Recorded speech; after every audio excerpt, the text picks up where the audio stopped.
Indian vision को मैं दाद देता हूं, मैं सलाम पेश करता हूं। इकोनॉमी स्ट्रॉन्ग नहीं है, हमारे पास इतने रिसोर्सेज नहीं है। अपने इंडिया को ऊपर लेके जाते हैं। आपका ये कहना है कि जो पाकिस्तानी सियासतदान है ये आपस में लड़ते रहते हैं और जो इंडिया के सियासतदान है वो दुनिया के साथ सियासत करके अपने मुल्क को फायदा दे रहे हैं। बिल्कुल ऐसे ही है सर, फिर तो बड़े बड़े ज़हीन लोग हैं यार। बिल्कुल, बहुत सही। कंसेप्ट ये दिया जाता है, बड़ी इंटरेस्टिंग गपशप स्टार्ट हुई है। कंसेप्ट जब इंडिया से ट्रेड की बात की जाती है तो पाकिस्तान में यूथ को या लोगों को ये दिया जाता है शायद इंडिया को फायदा हो रहा है। ये बताएं, इंडिया यूरोप के साथ ट्रेड कर रहा है, रशिया के साथ ट्रेड कर रहा है और इंपोर्ट जितनी कर रहा है उतनी ही एक्सपोर्ट भी शायद कर रहा है। चाइना के साथ ट्रेड कर रहा है। हमारे पाकिस्तान के साथ अगर वो ट्रेड करता है, फायदा किसको होगा, हमें या उसे ज्यादा? नहीं, ज्यादा हमें फायदा है उसको। ठीक हो गया। इंडिया दुनिया की 5वीं बड़ी इकॉनमी है। इंडिया सुपर पावर बनने जा रहा है। आने वाले कुछ सालों में इंडिया तीसरी बड़ी इकॉनमी भी बनने जा रहा है। लेकिन अफसोस की बात है कि हम बहुत नीचे जा रहे हैं, लेकिन इंडिया हर सेक्टर में ग्रो कर रहा है। इंडिया। नमस्ते दोस्तों, हाल ही में एक ऐसी खबर निकल कर आई है जिसे सुनने के बाद आप केवल चौंकोगे नहीं बल्कि आपके होश उड़ जाएंगे, क्योंकि अब से भारत पेट्रोल और नेचुरल गैस के क्षेत्र में पूर्णतः आत्मनिर्भर बनने वाला है। और अब से भारत को ऑयल इंपोर्ट करने के लिए ना तो रशिया की जरूरत होगी, ना तो ईरान की, ना सऊदी और ना अमेरिका वेनेजुएला जैसे देशों। इसे लेंगे तो देखें, एक आम आदमी को purpose and at the end purpose होता है कि एक आम आदमी को रिलीफ मिले।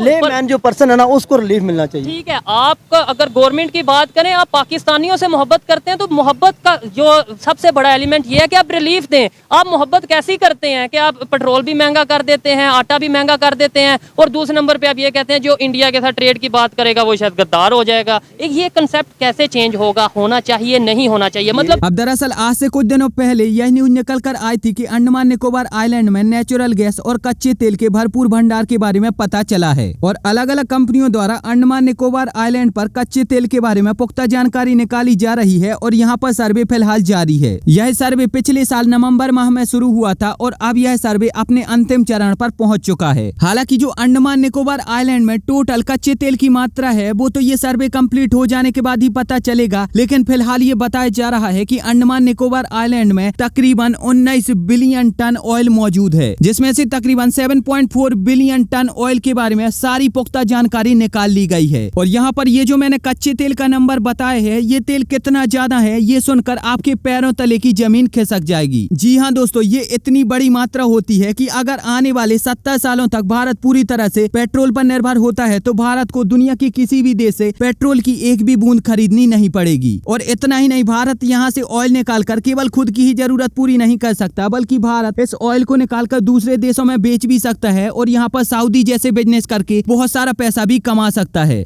अब वीडियो में आगे बढ़ने से पहले मैं आपसे एक बहुत ही गंभीर समस्या के बारे में बात करने वाला हूं। आप तो ये जानते हो कि हमारे देश में फिलहाल कितना बड़ा संकट आ चुका है और इस संकट के समय में हम आम इंसान से लेकर भारत सरकार को एक साथ मिलकर काम करना होगा। और इसीलिए मुझसे जितनी भी मदद बनी है मैंने उड़ीसा गवर्नमेंट के फंड में पैसा डोनेट करके की है। और अगर आप भी यहाँ पर कुछ मदद कर पाते हो तो इससे उन सारे लोगों की बहुत सारी मदद हो जाएगी और भारत सरकार और उड़ीसा गवर्नमेंट उनके लिए बहुत कुछ कर पाएगी। तो अगर आप उनकी मदद करना चाहते हो तो मैंने उड़ीसा गवर्नमेंट की जो ऑफिशियल साइट है उसकी लिंक आपको डिस्क्रिप्शन में दे दी है, तो वहां पर से जाकर आप उनकी मदद कर सकते हो। और एक और बात मैं यहाँ पर आपसे कहना चाहूंगा कि अगर उस साइट का सर्वर डाउन होता है तो आप बाद में जाकर भी वहां पर पैसे डोनेट कर सकते हो और जो भी आप उनकी मदद करना चाहते हो वो कर सकते हो। तो वीडियो में वापस आते हैं और आप यहाँ पर देख सकते हो कि अंडमान निकोबार आइलैंड भारत सरकार के लिए कितना ज्यादा जरूरी और कितना ज्यादा फायदेमंद है। मतलब कि अगर भारत की रक्षा की बात आती है तब भी इसमें अंडमान निकोबार आइलैंड का एक बहुत ही अहम योगदान होता है, क्योंकि अंडमान निकोबार आइलैंड की मदद से ही भारत पूरे हिंद महासागर में अपनी शक्ति बढ़ा सकता है और चाइना जैसे देशों को मुंह तोड़ जवाब दे सकता है। फिर अगर हम इसे व्यापार के उद्देश्य से देखें तो आप यहाँ पर देख सकते हो कि अंडमान निकोबार आइलैंड के पास से ही दुनिया में सबसे ज्यादा ट्रेड किया जाता है। तो इसीलिए भारत सरकार यहाँ पर बड़े बड़े पोर्ट बनवा रही है ताकि इन पोर्ट के माध्यम से भी भारत सरकार यहाँ से करोड़ों अरबों नहीं बल्कि खरबों रुपए छाप सके। तो आप यहाँ पर देख सकते हो कि भारत की सुरक्षा करने में भी अंडमान निकोबार आइलैंड बहुत आगे है और साथ ही साथ भारत की कमाई करवाने में भी अंडमान निकोबार आइलैंड बहुत ही ज्यादा आगे है। इसके बाद अगर हम पावर और शक्ति की बात करें तो अब अंडमान निकोबार आइलैंड भारत को अमेरिका और सऊदी अरेबिया जैसे शक्तिशाली देश बनाने में भी अहम योगदान देने वाला है, क्योंकि अब अंडमान निकोबार आइलैंड भारत की वो वो कमी पूरी करने जा रहा है, जिसकी वजह से भारत को न केवल करोड़ों अरबों रुपए का घाटा तो होता है और इसकी वजह से भारत को दूसरे देशों के सामने झुकना भी पड़ता है। भारत हर साल तकरीबन 150 बिलियन $US से ज्यादा का कच्चा तेल दूसरे देशों से इंपोर्ट करता है और इससे न केवल भारत को विदेशी व्यापार में घाटा लगता है, साथ ही साथ भारत में मंदी आती है, भारत में गरीबी आती है, भारत में करेंसी भी गिरती है और इसी के साथ साथ जो भारत का विदेशी मुद्रा भंडार है वो भी कम होता है और कई और अन्य बड़ी बड़ी समस्याएं इसकी वजह से आती हैं। दूसरे देशों पर हद से ज्यादा निर्भर हो जाना ये केवल भारत ही नहीं दुनिया भर के हर देश के लिए बहुत ही ज्यादा खराब बात होती है, क्योंकि इसकी वजह से कोई भी देश आपका फायदा उठाने लगता है और उसको पता होता है कि आपकी उसके सामने जरूरत है और आपको वो जरूरत पूरी करने के लिए कुछ भी करना होगा और इसीलिए वो महंगे से महंगे दामों पर वो चीज देने लगता है, क्योंकि ऐसे समय पर उस देश को और उस इंसान को ये पता होता है कि आप उस पर निर्भर हो और आपकी जरूरत केवल और केवल उसी देश से या फिर उसी इंसान से पूरी हो सकती है। ऐसे में सबसे बड़ी समस्या तो तब आ जाती है कि मान लो अब भारत महंगे से महंगे दामों पर कच्चा तेल खरीदने के लिए राजी भी हो जाता है, साथ ही साथ यहाँ पर भारत अपने विदेशी व्यापार में घाटा भी सहन कर लेता है, भारत अपने यहाँ पर गरीबी और मंदी भी सहन कर लेता है, लेकिन इसके बावजूद अगर ये सारे देश भारत को तेल देने से ही मना कर दें तब भारत में क्या होगा। और इन्हीं सभी समस्याओं को सुलझाने के लिए भारत सरकार बहुत तेजी से मेहनत कर रही है। इससे पहले भी भारत सरकार ने अफ्रीका के कई और देशों के साथ ये एग्रीमेंट साइन कर लिया है कि वहाँ पर भारत सरकार जो भी कच्चा तेल ढूंढेगी उससे भारत सरकार अपनी जरूरत पूरी करेगी, साथ ही साथ उस देश को भी फायदा दिलाएगी। हालांकि अगर ये प्रोजेक्ट सफलतापूर्वक कंप्लीट हो जाता है तो भारत को दुनिया के किसी भी देश की कोई भी जरूरत नहीं रहेगी। अब ऐसा नहीं है कि अचानक से ये खबर सरकार के सामने निकल कर आई हो कि अंडमान निकोबार आइलैंड में बहुत सारे कच्चे तेल के रिजर्व हैं और यहाँ से भारत सरकार की सारी जरूरत पूरी हो सकती है, बल्कि कांग्रेस के जमाने से लेकर आज बीजेपी तक भारत सरकार के हर नेता को ये पता है कि अंडमान निकोबार आइलैंड में ऑयल के बहुत बड़े रिजर्व हैं और यहाँ से भारत सरकार की सारी जरूरतें पूरी हो सकती हैं। लेकिन इतिहास में कई ऐसे कारण थे जिसकी वजह से भारत सरकार ने अंडमान निकोबार आइलैंड पर ज्यादा ध्यान नहीं दिया और वहाँ पर किसी प्रकार से कोई रिसर्च वगैरह नहीं करवाई और उसका फायदा नहीं उठाया। लेकिन जब से बीजेपी की सरकार आई है तो प्रधानमंत्री मोदी ने अंडमान निकोबार आइलैंड पर बहुत ही ज्यादा खास ध्यान दिया है और अंडमान निकोबार आइलैंड के महत्व के बारे में जाना है। प्रधानमंत्री मोदी ये अच्छे से समझ चुके हैं कि अंडमान निकोबार आइलैंड ही केवल भारत को अमेरिका जितना शक्तिशाली बना सकता है और फिर इसी वजह से प्रधानमंत्री मोदी की सरकार में अंडमान निकोबार आइलैंड को लेकर नई नई योजनाएं निकाली गयी, जिसकी वजह से आज अंडमान निकोबार आइलैंड में बहुत ही तेजी से विकास हो रहा है। साल 2015 में भारत सरकार ने पहली बार $100 मिलियन